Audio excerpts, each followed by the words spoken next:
Okay, so in this video, we will be talking about diversion under Republic Act 9344 or the Juvenile Justice and Welfare Act. We will be starting dito sa Section 23, System of Diversion.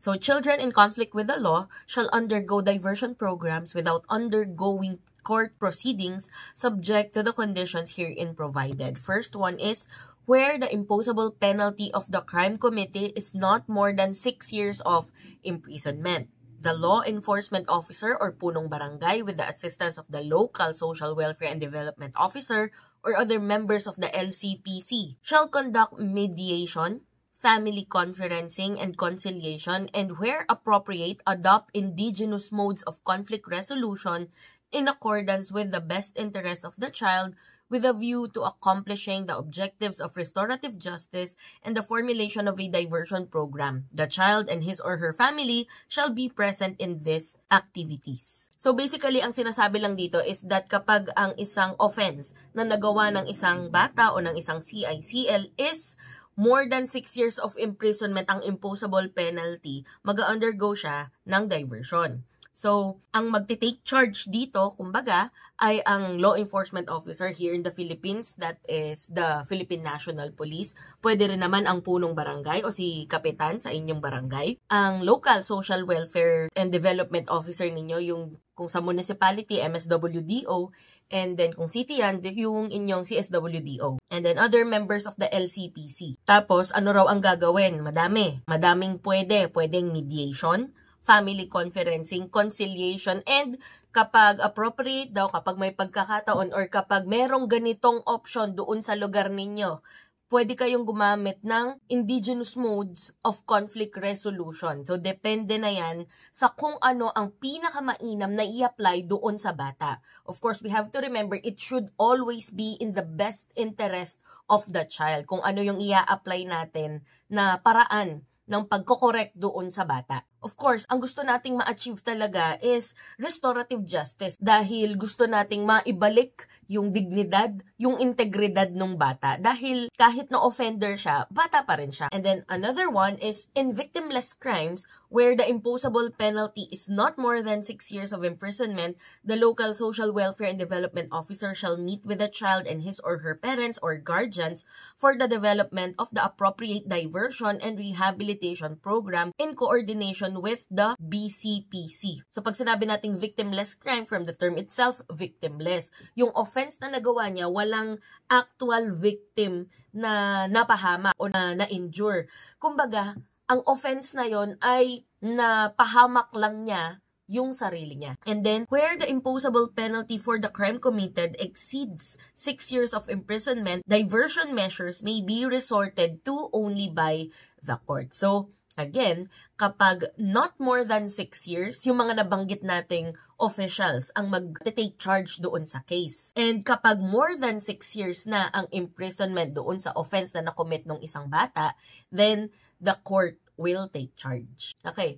Section 24, stages where diversion may be conducted. Diversion may be conducted at the katarungang pambarangay, the police investigation or the inquest or preliminary investigation stage, and at all levels and phases of the proceedings including judicial level. Then, Section 25, conferencing, mediation, and conciliation. A child in conflict with the law may undergo conferencing, mediation, or conciliation outside the criminal justice system or prior to his entry into the said system. A contract of diversion may be entered into during such conferencing, mediation, or conciliation process. So, yung mga yan ay pwedeng maging option ng isang bata. Ito ang gagawin ng bata in order for him to take accountability for the offenses he has committed. So, nabanggit doon yung contract of diversion. Ano ba yon? That is under Section 26. If during the conferencing, mediation, or conciliation, the child voluntarily admits the commission of the act, kapag umamin ang bata doon sa inaakusa sa kanyang offense or crime, a diversion program shall be developed when appropriate and desirable as determined under Section 30. Such admission shall not be used against the child in any subsequent judicial, quasi-judicial, or administrative proceedings. The diversion program shall be effective and binding if accepted by the parties concerned. So magiging effective nga lang daw siya, ipapatupad lang siya kapag sumang-ayon ang lahat ng partido na involved doon sa crime. This means that the child and the victim. The acceptance shall be in writing and signed by the parties concerned and the appropriate authorities. The local social welfare and development officers shall supervise the implementation of the diversion program. The diversion proceedings shall be completed within 45 days. So, ang diversion program po, 45 days lang siyang ipinatutupad. The period of prescription of the offense shall be suspended until the completion of the diversion proceedings but not to exceed 45 days. The child shall present himself or herself to the competent authorities that impose the diversion program at least once a month. So, magpapakita siya sa mga competent authorities na ito once a month. At least daw, ha? For reporting and evaluation of the effectiveness of the program. Failure to comply with the terms and conditions of the contract of diversion as certified by the local social welfare and development officer shall give the offended party the option to institute the appropriate legal action. So kapag hindi sumunod yung bata, yung CICL, doon sa napagkasunduan nila, doon sa diversion program na yon, yung victim, yung offended party, magkakaroon ngayon ng option. Yung option niya is to pursue with the case. Kumbaga, tuloy ang kaso, something like that. The period of prescription of the offense shall be suspended during the effectivity of the diversion program but not exceeding a period of 2 years. Okay, so anong gagawin ng punong barangay ni Kap kapag wala namang diversion yung offense na nagawa ng isang bata? If the offense does not fall under Section 23A and B, or if the child, his or her parents or guardian does not consent to a diversion, the punong barangay handling the case shall, within 3 days of determination of the absence of jurisdiction over the case or termination of the diversion proceedings, as the case may be, forward the records of the case of the CICL, records of the case of the child to the law enforcement officer, prosecutor, or the appropriate court as the case may be, upon the issuance of the corresponding document certifying to the fact that no agreement has been reached by the parties. The case shall be filed according to the regular process. And then, ano naman ang trabaho ng law enforcement officer kapag hindi nagkaroon ng diversion? So, if the offense does not fall under the same sections or hindi pumayag yung magulang ng bata na nakakommit ng offense, the Women and Children Protection Desk of the PNP or other law enforcement officer handling the case of the child under custody to the prosecutor or judge concerned for the conduct of inquest and or preliminary investigation to determine whether or not the child should remain under custody and correspondingly charged in court. The document transmitting said records shall display the word child in bold letters. Magkakaroon ng trabaho ang mga nasa WCPD natin ng PNP. Then, what are the factors in determining diversion program? Here they are. The nature and circumstance of the offense that is charged, the frequency and severity of the act, gaano ba kadalas nagagawa itong krimen na to at gaano ito kabigat o gaano ito kalala. The circumstances of the child,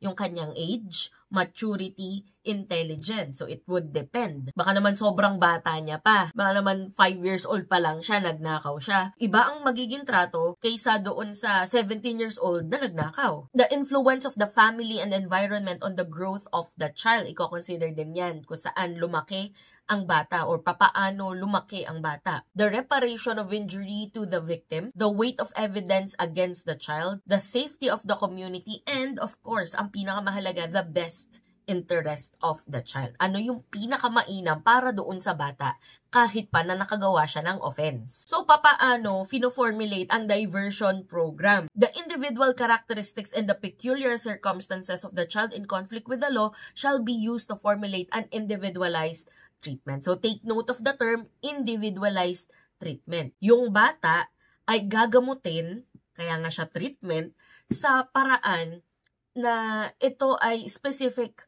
para sa kanya. Kasi walang diversion program na one size fits all. Magkakaiba ang trato sa bawat batang nakakagawa ng offense kasi magkakaiba naman ang kanilang mga circumstances. Magkakaiba sila ng edad, magkakaiba sila ng family dynamics, ang kanilang family circumstances, ang kanilang environment kung saan sila lumaki, magkakaiba. Kaya magkakaiba rin dapat ang treatment natin sa mga CICL para sa kanilang diversion program. So ito yung factors na dapat ma-consider in formulating that diversion program. First one is the child's feeling of remorse for the offense he or she has committed, the parents or legal guardian's ability to guide and supervise the child, the victim's view about the propriety of the measures to be imposed. Kasi in restorative justice, hindi lang natin, kumbaga, inaasikaso yung offender, inaasikaso din mismo yung victim para ma-satisfy yung victim, para in the long run, baka magkapatawaran sila and magiging maayos ulit yung relationship nung naging offender or nung CICL and the victim himself or herself. Kaya nga, inaalam din ang view ng victim doon sa measures na ibibigay doon sa CICL. Then the availability of community-based programs for rehabilitation and reintegration of the child. So what are the different kinds of diversion programs? The diversion program shall include adequate socio-cultural and psychological responses and services for the child at the different stages where diversion may be resorted to. The following programs may be agreed upon but not limited to the following. So kapag level ng punong barangay, ito yung mga pwedeng maging diversion program: restitution of property, reparation of the damage caused, indemnification for consequential damages, written or oral apology, care, guidance, and supervision orders, counseling for the child in conflict with the law and the child's family,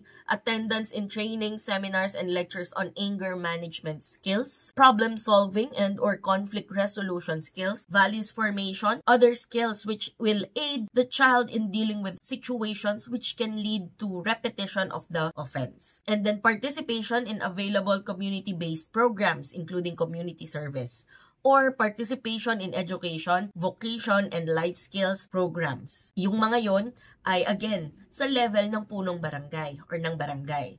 And now, ito naman yung para sa mga law enforcement officer and prosecutor kapag nasa level na nila. Diversion programs specified under paragraphs A1 to A9. Yung mga nabanggit din kanina, save lang. And confiscation and forfeiture of the proceeds or instruments of the crime. So, for example, ang isang bata ay gumamit ng kutsilyo sa pananakot habang siya ay nang-hold up, for example lang naman. So, yung kutsilyo na yon, of course, i-confiscate na. And then, for example, pagnakaw na siya, yung nanakaw niya ay cellphone. Yung cellphone na ibenta niya, nabenta niya ng, sabihin na nating, 10,000 pesos. Yung 10,000 pesos na yon, of course, pwede ring makuha ng law enforcement officer and or the prosecutor. Ayun. And then, the last level is the level of the court. Ano yung mga programs na yon? First one is diversion program specified under paragraphs A, B, above. So, kung ano yung ginawa sa barangay level, pati sa law enforcement and prosecutor level, pwede ring ipatupad ng korte. And then, written or oral reprimand or citation, fine, payment of the cost of the proceedings, kasi dito meron ng aksyon ang korte, and institutional care and custody. So when we say institution, ito na ay isang lugar kung saan i-admit ang bata doon. Kaya institutional care and custody. So that is Chapter 2 of Republic Act 9344, which is about diversion.